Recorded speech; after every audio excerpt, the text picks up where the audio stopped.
In this video, I will show you how to change the canvas size in Canva.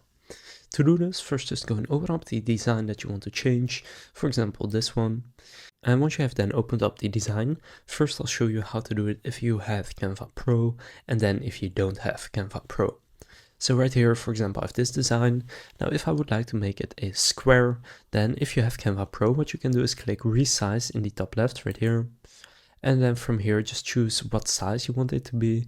For example, I'll do a custom size of 1080 by 1080.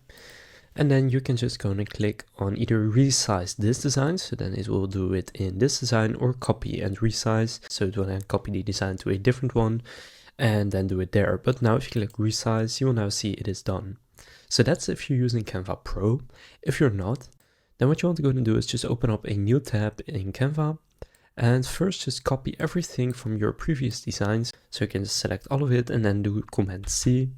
And then go to the new Canva page. And then from here, just go and click on custom size. And then choose the size you want to use. For example, if I want to use this size, then I can select that. And then from here, just do Command V. And then you will paste in everything that you just copied. And you now have the same design in a different size as well. So that's how to change the canvas size in Canva. If this video was helpful, please consider leaving a like and subscribing to my channel. With that being said, I will see you in the next video.